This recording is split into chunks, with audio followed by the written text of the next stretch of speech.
What's going on, y'all? Well, we're back at it. It's time to start stripping this frame down, get the rear end out from under it, and then start jigging in the other rear end,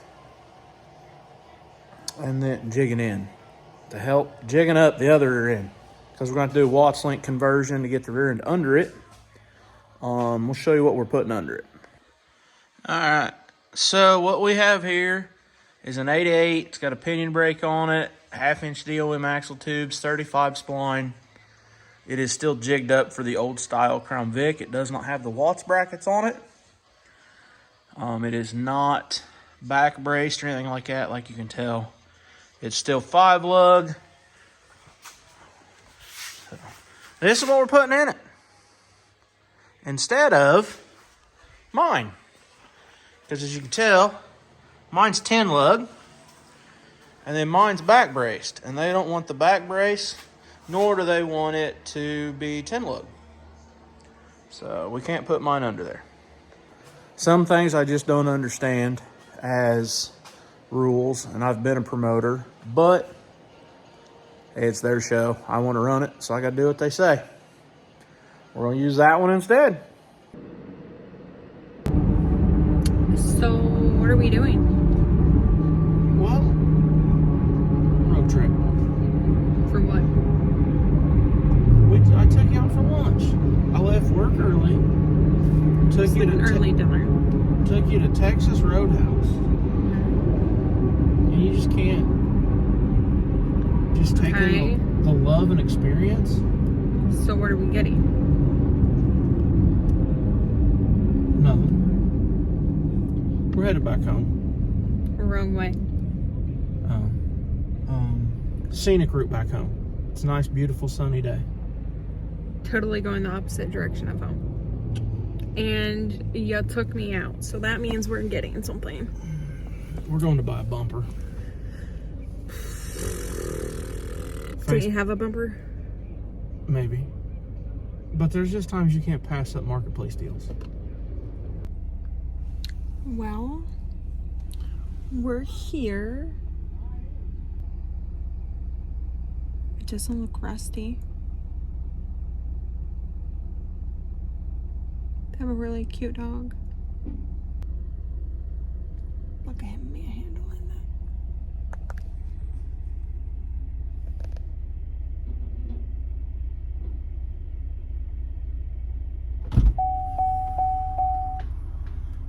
What's up? Did you get your bumper? I did. Does it look good? Yeah. I don't know why you didn't just put it in between us. Put it where? Uh-oh. What's up, y'all? So, hey, we went on a little road trip, got a bumper, as you seen. Now it's time to get out here in the barn, get started on this car. We're going to get the rear end the rest of the way out from under it, get the suspension off the front of it, and just get everything ready to start changing ball joints, tie rods, that kind of stuff. I'm going to look to see if we can't put the 80 spindles on it. That way I can put 23s on it, put a 14 on it if I need to, and then we're going to go from there.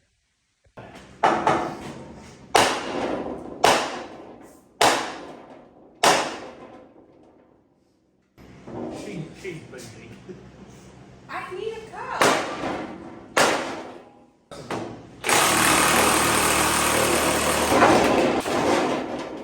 We can probably leave the others on it, can't we? I mean, to be honest. Yeah, I mean, I'm just going to change ball joints in them.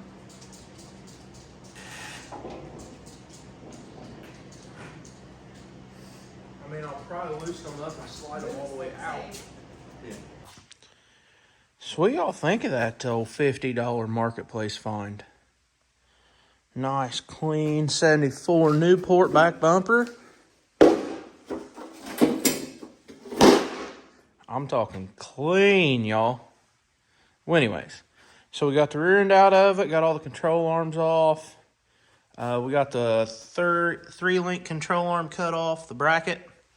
That way we can start. We're going to use box Vic rear control arms. That way it's going to pull it up a little bit. And then we're going to use probably some Watts brackets off the tubing right there to do the upper control arms. Got all the brake lines and everything cleaned off. We got front suspension stripped off of it pretty much. And we're gonna work on getting ball joints and tie rods, all that, all new steering and chassis components on it. Probably gonna put a new set of springs in the front. I think we have a problem with our gearbox. It doesn't like to turn left. So we got to figure that out. May have to put a different gearbox on it. But yeah, we've made pretty good progress. We're getting there on it, and won't be long, and it'll be a roller chassis again, and be about time to slide it back under that thing. Y'all, I didn't even know it was snowing. That's one of the downfalls to a barn with no windows. As you come out, and you got white stuff on the ground. So, oh, it's that time of year. You gotta love that Indiana weather. I think we're finally gonna get some snow. And I approve it. What's going on, y'all? Well, as you've seen, we got frame pretty well stripped down. All the front steering and suspension parts are on order. And we're going to work on resealing the diff and then get it slid under the car, or under the frame rather, and start working on how we're going to do our upper control arm mounts. Yeah, won't be long, and hopefully by the end of the week we'll have all the suspension parts back on the front, rear end under it, and back as a roller.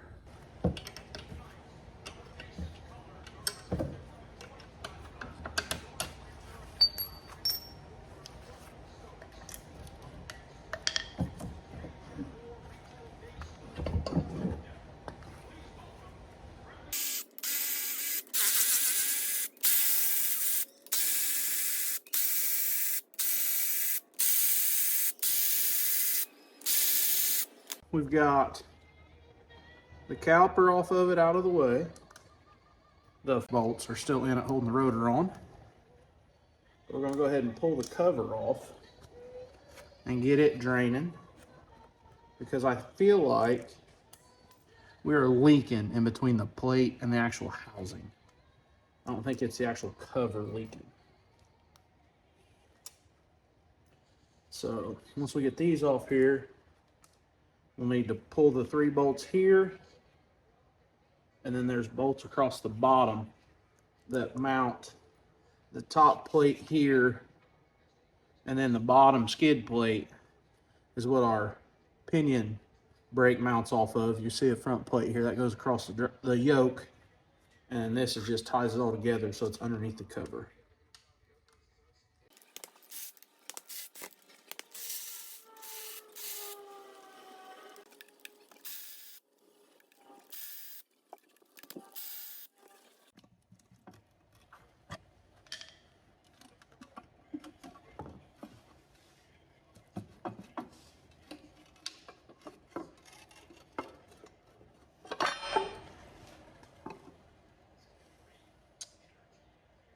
Yep. It was leaking across the bottom there. As you can see, gasket looks a little rough. What we're gonna do, clean all this up with some brake clean the lid up good. We're gonna re-gasket and silicone it and get it all put back together.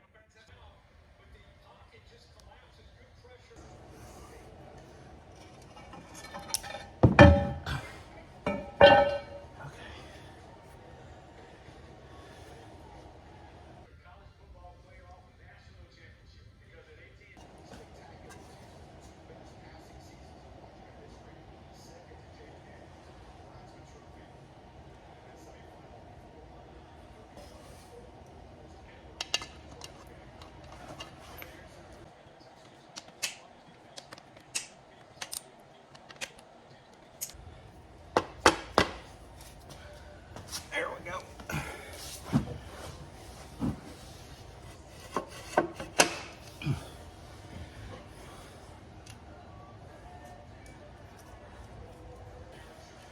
And of course, just like everything else, don't tighten them all up till you get them started. So now that we have those all started, let's tighten them up.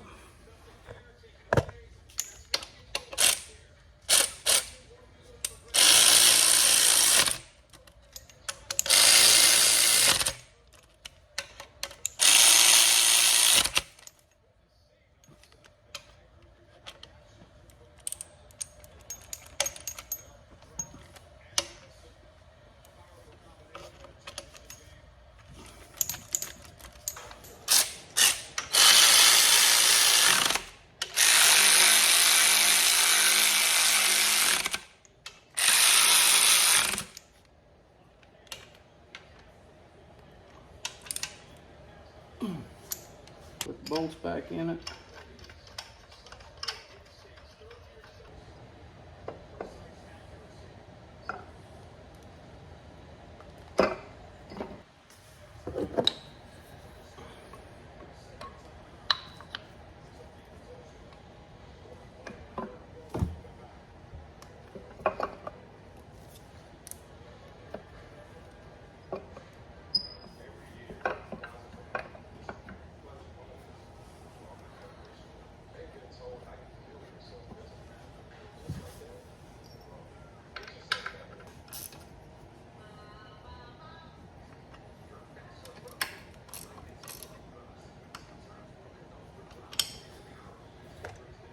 All right, just like that, we're sealed back up.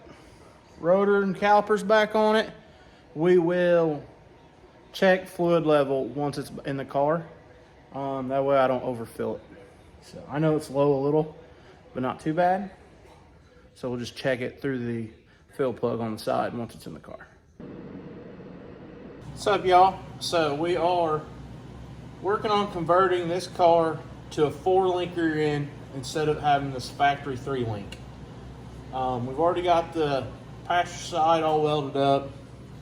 So what I've done is I cut the lower brackets off of the old rear end housing, and I'm using those for uppers to weld to this crossover package tray tubing here. So what I'm doing is, it's kind of an oval shaped tube, as you can tell. I'm going to notch this down some right through here at the plas, and then that way I can get this side here to kind of fit a little better. And then once we get that where we want it, we'll weld this all up and weld here and have our 4-link setup put back in it. So as you can see, we got this side's all welded up. We beat that down, welded it, and then this corner was sticking up. So we just kind of split it, welded it around, beat it down and welded it. So that's kind of what we're after right there. So we're gonna do the same with this side. As you can tell, we got that big gap. Clearance the other side, that way that'll tighten up.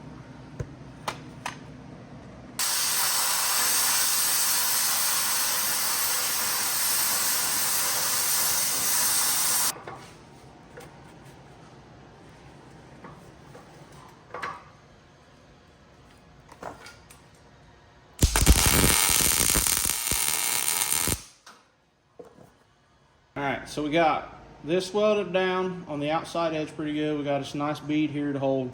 This is where we got to fix the gap. So we're going to take a cut-off wheel, cut down this seam, fold this side around, weld it, and then we're going to lay that over on top of it.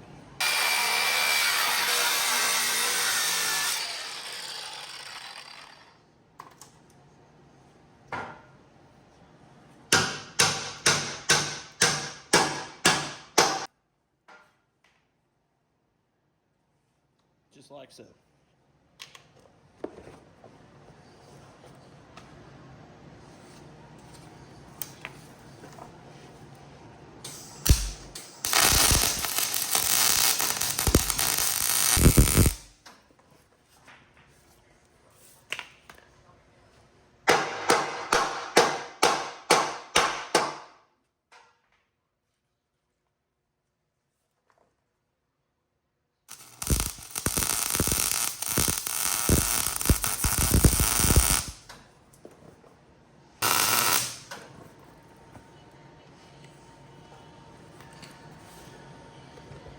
So of course, the other side never turns out like the first side did.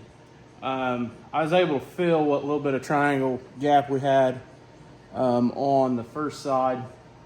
We're just going to put a little piece of plate in right there to box all that in. See, that's a little big. We'll get it though.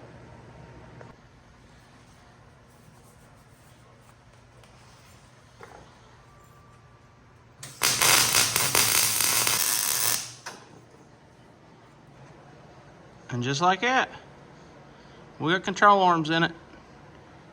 Now 4-link instead of the old 3-link.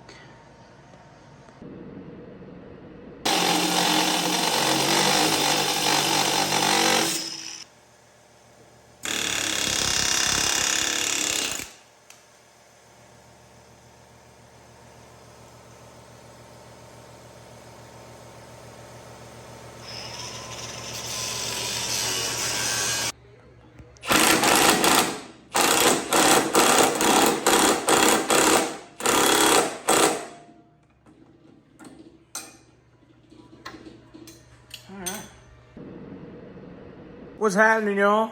Well, last night we got quite a bit done. We got all ball joints put in it. We got the driver's side spindle. We had to ream the lower ball joint on the spindle to get it to accept that bigger 77 ball joint to the 80 spindle. So we had to get the old taper ream out for that. Got that put on.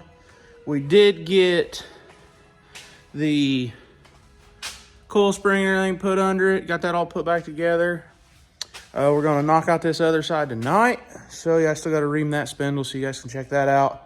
That's a fun process. Get it put together. We're gonna get that spring put in and then start laying out the new steering parts.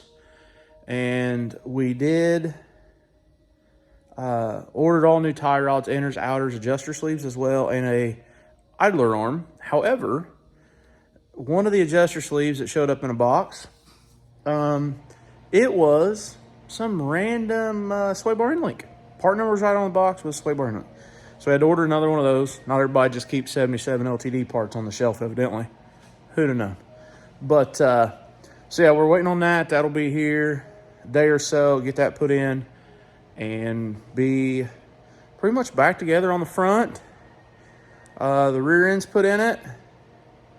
Like you guys seen us go through that. That wasn't too bad once we just tackled it and got a game plan going. So, yeah, time to get this other side put together.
All right, when you go put spring up in the top, make sure you get it in the bucket right. There's some drop down fingers usually. Make sure you get it on each side of that when you get it up in there. That way it's in place. And then you want to make sure your little tail on your spring lines up in the groove of your lower arm. Then this right here is the handiest part of the operation.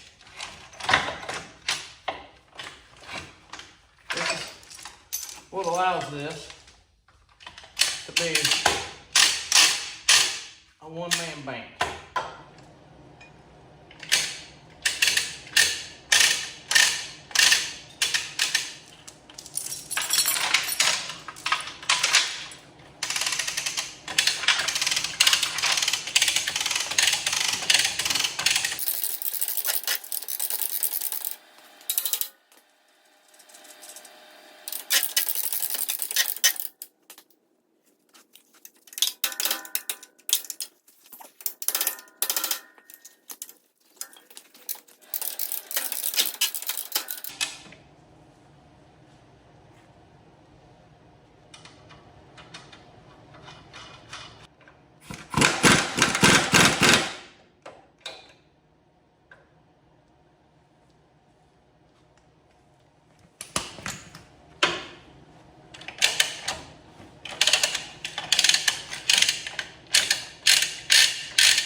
And just like that, you can do it with one-man band.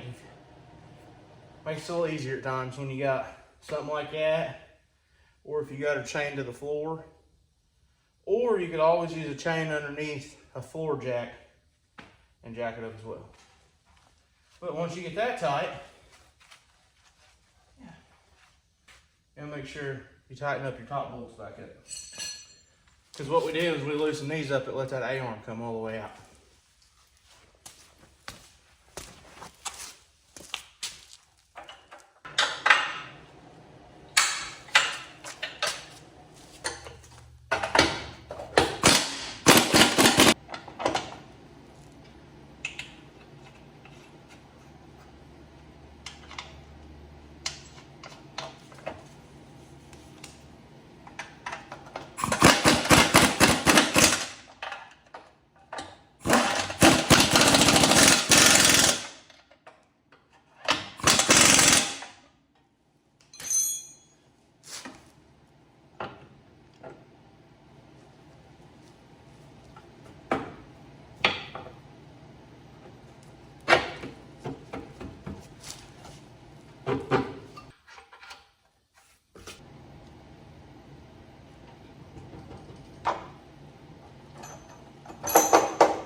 Y'all, you just gotta love setting up all new steering parts.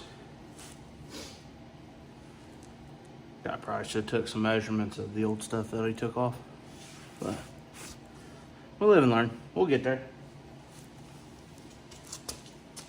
All right, y'all. Well, we got one side together. I can't go any further because I'm waiting on the adjuster sleeve. It should be here tomorrow. And then once we get it all together, then we'll be able to set the toe in and whatnot and get that all lined up, and then tighten up the adjuster sleeves, and then we can also weld those. That way they don't move. But we won't weld them until we've actually got it done exactly where we want it. So, show you what we got. So it's kind of hard to see because we got rear steering, got frame rail right in the way. But we've got the outer end is on the passenger side here. Ball joints are all in, cotter pins are in. We tightened our top bolts back up to hold our A-arm down. We just got to put a shock in it. We've got that new idler arm. Just need to run a cotter pin through the nut there. And then we got that outer tie rod, of course, to that passenger side. That assembly's on. And then we've got everything on the driver's side done, except the tie rod assembly. Once we get that outer sleeve, or that adjuster sleeve, we'll get that side together. And I think this thing is only missing a set of shocks, and then chain the rear end once we get it set at right height to be in a roller again, y'all.